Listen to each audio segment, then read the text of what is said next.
Hello दोस्तों, स्वागत है आपका क्रिक टाइम आउट 11 चैनल पे। और आज जो हम मैच कवर करने वाले हैं वो है बिग बैश लीग का 8th मैच जो होने वाला है सिडनी थंडर्स और सिडनी सिक्सर्स के बीच में। ये मैच होगा 21 दिसंबर को दोपहर 1:45 पीएम पे इंडियन स्टैंडर्ड टाइम के हिसाब से। अब जो सबसे इम्पोर्टेंट बात है वो ये कि आपको हमारा Cric time out 11 YouTube channel subscribe कर लेना है। वहाँ पे आपको डेली बेसिस पे मैच का वीडियो अपडेट और एनालिसिस मिलता रहेगा। उसके साथ आप हमारा Cric time out 11 Telegram channel भी ज्वाइन कर लीजिए। तो कोई भी लाइव अपडेट जैसे टॉस रिजल्ट, पिच रिपोर्ट, कोई भी प्लेयर टीम के अंदर आता है, कोई भी प्लेयर टीम से बाहर जाता है या फैंटेसी साइट्स की टीम, ये सारी इन्फॉर्मेशन आपको टेलीग्राम चैनल पे मिलती रहेंगी। इसलिए टेलीग्राम चैनल को भी ज्वाइन कर लीजिए। बात करते हैं मैच वेन्यू और पिच एनालिसिस की। तो मैच होने वाला है सिडनी शो ग्राउंड स्टेडियम में और यहाँ की जो पिच रहती है ना वो जनरली पेसर्स के लिए ज्यादा अच्छी रहती है। सी मूवमेंट इनिशियल ओवर्स में अच्छा खासा मिलता है और बैटिंग आगे चलता है ना, जैसे जैसे मैच बॉल पुराना होता जाता है तो फिर बैटिंग थोड़ा सा इजी होता जाता है। बात कर ले अगर कुछ प्रीवियस स्कोर्स की तो 2023 में सिडनी थंडर्स पहले बैटिंग करने आती है, बनाती है 151 रन 7 विकेट के नुकसान पे 20 ओवर्स में। सिडनी सिक्सर्स चेस करते हुए 34 रन बना लेती है 1 विकेट पे 4 ओवर्स में और उसके बाद फिर ये मैच अबैंडन्ड हो जाता है। बात करते हैं नेक्स्ट मैच की। तो सिडनी सिक्सर्स बनाती है 137 रन 8 विकेट के नुकसान पे और पर्थ स्कॉचर्स चेस करते हुए 140 बना जाती है 3 विकेट के नुकसान पे 19.1 ओवर्स में। तो देख रहे होंगे आप, मैचेस जो हुए हैं वो उतने ज्यादा हाई स्कोरिंग नहीं हुए हैं। विकेट्स की बात करें इस मैच में तो पेस को 7 और स्पिन को 1 विकेट मिला था। बात कर लेते हैं एवरेज स्कोर की। तो एवरेज स्कोर 130 से 150 के बीच में रहना चाहिए। बात कर लेते हैं हेड टू हेड रिकॉर्ड की। तो दोनों टीमों ने टोटल 24 मैचेस खेले हुए हैं जिसमें से 17 मैचेस सिडनी सिक्सर्स जीत चुकी है और 7 मैचेस सिडनी थंडर्स जीती हुई है। लास्ट के 5 मैच की बात करें तो 4 मैचेस सिडनी थंडर्स जीत के आ रही है, वहीं सिडनी सिक्सर्स एक ही मैच जीती हुई है। अब बात कर लेते हैं सिडनी सिक्सर्स टीम के प्लेइंग 11 की।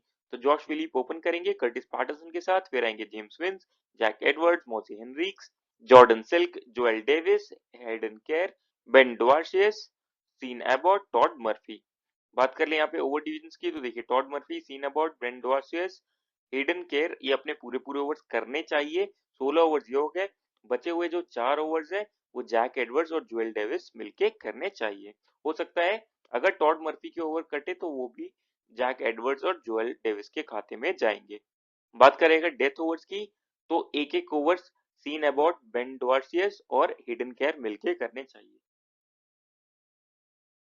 बात कर लेते हैं सिडनी सिक्सर्स टीम के प्ले स्टार्ट की। जो जॉश फिलिप 91 मैचेस की 89 इनिंग्स में 2263 रन है, 28 का एवरेज, 137 का स्ट्राइक रेट। रीसेंट फॉर्म उतना ज्यादा अच्छा इनका चल नहीं रहा है तो स्मॉल लीग के हिसाब से उतने अच्छे पिक नहीं दिख रहे हैं, आराम से आप छोड़ के चल सकते हैं। फिर आते हैं कर्टिस पैटरसन। तो 59 मैचेस की 55 इनिंग्स में 1134 रन है, 21 का एवरेज, 119 का स्ट्राइक रेट। रिसेंट जो फॉर्म है ना वो काफी ज्यादा अच्छा चल रहा है। डोमेस्टिक लेवल में अभी अच्छे खासे रन मार के आ रहे हैं। तो स्मॉल लीग के हिसाब से एक अच्छे ऑप्शन रहेंगे। अगर हम इनके फॉर्म की बात करें, आप इन पे रिस्क लेके चल सकते हैं, स्मॉल लीग में आप इनको कवर करके चल सकते हैं। फिर आते हैं जैक एडवर्ड्स। तो डुअल रोल रहेगा, बैटिंग बॉलिंग दोनों का बैकअप रहेगा इनके साथ। तो आराम से आप टीम में रख के चलिए, एक अच्छे ऑप्शन रहेंगे आपकी टीम के लिए। फिर आते हैं मोजी हेनरिक्स। तो 131 मैचेस की 124 इनिंग्स में 2956 रन है, 29 का एवरेज, 130 का स्ट्राइक रेट है, 21 विकेट से रखे हैं। लास्ट मैच में काफी अच्छी पारी खेली थी, 53 रन की नॉट आउट। तो अभी कॉन्फिडेंस हाई होगा और ये ना स्लो इनिंग्स बिल्ड करते हैं और फिर हिटिंग भी कर लेते हैं। तो स्मॉल लीग के हिसाब से अच्छे ऑप्शन बनते हैं आपके लिए और ये ना बॉलिंग भी करते हैं। लास्ट मैच में भले ही बॉलिंग ना करा हो लेकिन मोस्ट केसेस में ये बॉलिंग भी करते हैं। तो स्मॉल लीग के हिसाब से ये भी एक अच्छे पिक दिख रहे हैं, आप चाहें तो इनको टीम में लेके चल सकते हैं।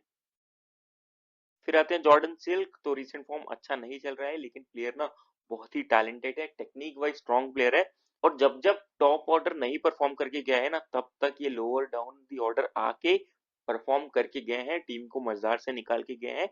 तो ये उस टाइप के प्लेयर हैं।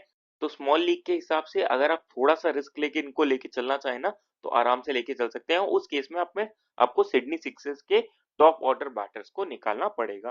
तो ग्रैंड लीग में इनको जरूर ट्राई कर लीजिएगा जब आप सिडनी थंडर्स का विनिंग कॉम्बिनेशन बना रहे हो। तो वहां पे आप सिडनी सिक्सर्स के टॉप ऑर्डर बैटर्स को निकाल सकते हैं और उस केस में आप जॉर्डन सिल्क को रख सकते हैं। स्मॉल लीग के हिसाब से एक अच्छे पिक रहेंगे, आप चाहें तो इनको टीम में रख के चल सकते हैं।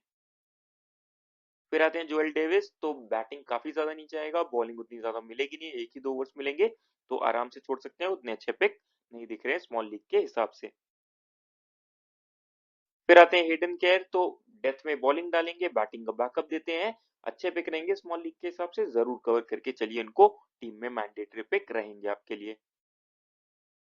फिर आते हैं बेन डॉर्सियस, तो ये विकेट टेकिंग ऑप्शन रहते हैं और ज्यादातर मैचेस में ना एक दो विकेट्स आपको दिला के जाएंगे, और अगर इनके बीबीएल के स्टार्ट देखें ना तो वो और भी ज्यादा तगड़े हैं, 107 मैचेस में 136 विकेट से रखे हैं और रीसेंट फॉर्म भी काफी अच्छा चल रहा है, तो मैंडेटरी पिक रहेंगे, जरूर कवर करके चलिए। फिर आते हैं सीन अबॉट, तो डेथ में बॉलिंग डालेंगे, ऊपर से बैटिंग का बैकअप भी देते हैं, फॉर्म काफी ज्यादा अच्छा चल रहा है, मैंडेटरी पिक रहेंगे, जरूर कवर करके चलिए, और अब तो पिच भी पेसर्स को सपोर्ट करता है, तो इस वजह से ये और भी अच्छे पिक हो जाते हैं स्मॉल लीग के हिसाब से, एक डिफरेंशियल कैप्टनसी चॉइस भी रहेंगे आपके लिए। टॉड मर्फी, तो देखिए पिच से ना स्पिनर्स के लिए उतना मदद नहीं है, और इनके ओवर्स कभी भी कट सकते हैं, तो स्मॉल लीग के हिसाब से फिलहाल अच्छे पिक नहीं दिख रहे हैं, आप ग्रैंड लीग में इनको ट्राई करके चल सकते हैं जब आप सिडनी सिक्सर्स का विनिंग कॉम्बिनेशन बना रहे हो तो। बात कर लेते हैं सिडनी थंडर्स के प्लेइंग 11 की, तो निक मैडिसन ओपन करनी चाहिए डेविड वार्नर के साथ, फिर आएंगे Cameron Bancroft, Oliver Davies, Sam Billings, Sherfane Rutherford, Chris Green, Daniel Sams, Nathan McAndrew, Lockie Ferguson, Tanveer Sangha. अब बात करें ओवर्स की, तो देखिए यही 5 मेन बॉलर्स अपने पूरे ओवर्स करेंगे, निक मैडिसन लेफ्ट हैंडर्स के अगेंस्ट एक आध ओवर कर सकते हैं, और सामने वाली टीम में ना लेफ्ट हैंडर्स उतने ज्यादा है नहीं, तो यही 5 मेन बॉलर्स अपने पूरे पूरे ओवर्स करने चाहिए। बात करें अगर डेथ ओवर की, तो डैनियल सैम्स कंफर्म है डेथ में, अब सेकंड डेथ बॉलिंग ऑप्शन में नेथन मैकेंड्रू भी डाल सकते हैं और लोकी फर्गसन भी डाल सकते हैं। बात कर लेते हैं सिडनी थंडर्स के प्ले स्टार्ट्स की, तो निक मैडिसन 111 मैचेस की 106 इनिंग्स में 2406 रन है, 20 का एवरेज, 122 का स्ट्राइक रेट। तो रीसेंट फॉर्म की बात करें तो अच्छा चल रहा है, लेकिन ओवर हिटिंग के चक्कर में ये ज्यादातर अपना विकेट फेंक देते हैं, और सामने लेफ्ट हैंडर्स उतने ज्यादा है नहीं, तो इनके बॉलिंग करने के चांसेस भी कम रहेंगे, तो स्मॉल लीग के हिसाब से उतने अच्छे पिक नहीं दिख रहे हैं, आप ग्रैंड लीग में ट्राई कर लीजिएगा। फिर आते हैं डेविड वार्नर, तो मैंडेटरी पिक रहेंगे स्मॉल लीग के हिसाब से, भले ही इंटरनेशनल अरीना से रिटायरमेंट ले लिया हो, लेकिन फिर भी इनकी क्लास जो है वो जाएगी नहीं, और इस फॉर्मेट के काफी ज्यादा अच्छे प्लेयर है, मैंडेटरी पिक रहेंगे, जरूर कवर करके चलिए। फिर आते हैं कैमरन बैंक्रॉफ्ट, तो रीसेंट फॉर्म काफी ज्यादा खराब चल रहा है, आराम से छोड़ दीजिए, उतने अच्छे फॉर्म में नहीं दिख रहे हैं।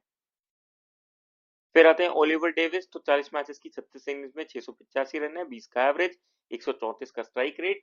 जब रिसेंटली आए थे तब काफी प्रॉमिसिंग यंगस्टर लग रहे थे, लेकिन कंसिस्टेंसी वाला इशू इनके साथ रह रहा है, और आप देखेंगे ना तो स्टार्ट्स मिल रहे हैं लेकिन उसको कन्वर्ट नहीं कर पा रहे हैं, और कंसिस्टेंसी पे हमेशा क्वेश्चन मार्क रहेगा, तो स्मॉल लीग के हिसाब से उतने अच्छे पिक नहीं है, अब ग्रैंड लीग में इनको ट्राई करके चल सकते हैं।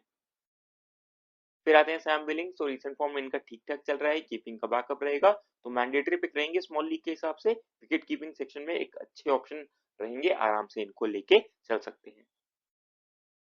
फिर आते हैं शर्फेन रदरफोर्ड, तो रीसेंट फॉर्म काफी ज्यादा अच्छा चल रहा है, अब दिक्कत यह है कि यहाँ पे उतना मौका मिलेगा कि नहीं मिलेगा, बैटिंग ऑर्डर नीचे है, और उस केस में ये स्मॉल लीग के हिसाब से अच्छे ऑप्शन नहीं है शॉर्ट फॉर्मेट में, तो आप ग्रैंड लीग में ट्राई कर लीजिएगा as a trump card, small league के हिसाब से अच्छे पिक नहीं दिख रहे हैं। फिर आते हैं क्रिस ग्रीन, तो ये उतने विकेट टेकिंग ऑप्शन नहीं रहते हैं, लास्ट मैच में भले ही 3 विकेट्स लेके गए हो, लेकिन ज्यादातर मैचेस में ये इकोनॉमिकल बॉलिंग तो करते हैं, लेकिन विकेट उतने ज्यादा नहीं लेते हैं, तो स्मॉल लीग के हिसाब से एक ठीक ठाक पिक होंगे, आप चाहें तो इनको ड्रॉप करके भी चल सकते हैं, क्योंकि अब लास्ट मैच में क्योंकि ये 3 विकेट लेके आ रहे हैं, तो सारी टीम्स या सारे जो फैंटेसी प्लेयर्स है वो इनको अपनी टीम में रखना पसंद करेंगे, और वहां पे फिर अगर आप इनको छोड़ के किसी और ट्रम्प कार्ड को पिक करते हैं, तो क्या पता वन साइडेड सारी लीग जीत जाए, तो आपको इस बात का ध्यान रखना है, तो स्मॉल लीग के हिसाब से एवरेज ऑप्शन रहेंगे। फिर आते हैं डैनियल सैम्स, तो बैटिंग बॉलिंग दोनों का बैकअप रहेगा, डेथ में बॉलिंग करेंगे, कैप्टनसी के भी एक अच्छे चॉइस रहेंगे, आराम से कवर करके चल सकते हैं। फिर आते हैं नेथन मैकेंड्रू, तो 62 मैचेस में 52 विकेट से रखे हैं, रीसेंट फॉर्म ठीक ठाक चल रहा है, स्मॉल लीग के हिसाब से एक अच्छे ऑप्शन रहेंगे, आप क्रिस ग्रीन की जगह इनको as a trump card try करके चल सकते हैं इस मैच में, एक अच्छे ऑप्शन दिख रहे हैं मुझे ये स्मॉल लीग के हिसाब से as a trump card pick. फिर आते हैं लोकी फर्गुसन, तो पेस के लिए जाने जाते हैं और इस पिच से ना इनको मदद मिलने वाला है। अपना बीबीएल करियर भी काफ़ी अच्छे से स्टार्ट किया 3 विकेट लेके और रीसेंट फॉर्म ना काफ़ी ज़्यादा अच्छा चल रहा है। अगर लास्ट के 5 मैच में देखेंगे तो 13 विकेट्स भी ले रखे हैं, तो ज़रूर कवर करके चलिए। पिच भी सपोर्ट करेगा, एक डिफरेंशियल कैप्टेंसी चॉइस भी रहेंगे अगर सिडनी थंडर्स पहले बॉलिंग करता है तो। फिर आते हैं तनवीर सांगा, तो 37 मैचेस में 48 विकेट ले रखे हैं। रीसेंट फॉर्म इनका भी अच्छा चल रहा है। स्मॉल लीग के हिसाब से एक अच्छे ऑप्शन रहेंगे। आप इनको टीम में अपनी लेके चल सकते हैं। बात करें अगर ड्रीम 11 टीम की, तो विकेट कीपिंग सेक्शन से सैम बिलिंग्स आपके लिए एक अच्छे ऑप्शन होते हैं। आप चाहें तो जॉश फिलिप पे भी रिस्क ले सकते हैं। फिर आते हैं बैटिंग सेक्शन में, तो यहाँ से डेविड वार्नर और जेम्स विंस आपके लिए अच्छे पिक रहेंगे।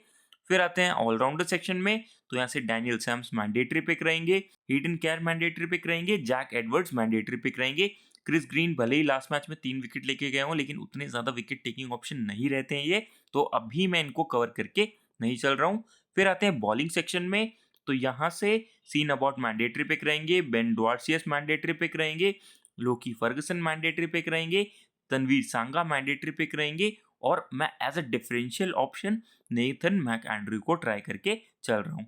बात करें कैप्टन वाइस कैप्टन की, तो डैनियल सैम्स अच्छे कैप्टनसी ऑप्शन रहेंगे। वाइस कैप्टनसी ऑप्शन में मैं सीन अबाउट को लेके चल रहा हूँ। आप चाहें तो लोकी फर्गसन को भी एज अ वाइस कैप्टन लेके चल सकते हैं। तो कुछ इस प्रकार की रहेगी हमारी टीम, और अगर इसमें कोई भी चेंजेस होते हैं तो आपको टेलीग्राम चैनल पे मिल जाएंगे। उसके लिए टेलीग्राम चैनल को ज्वाइन कर लीजिएगा। और जो सबसे इंपॉर्टेंट बात है कि हमारे यूट्यूब चैनल क्रिक टाइम आउट 11 को जरूर से सब्सक्राइब कर ले।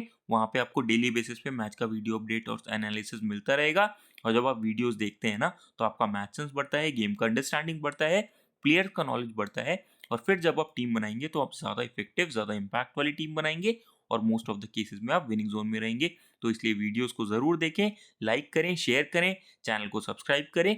मिलते हैं अगली वीडियो के साथ। Thank you.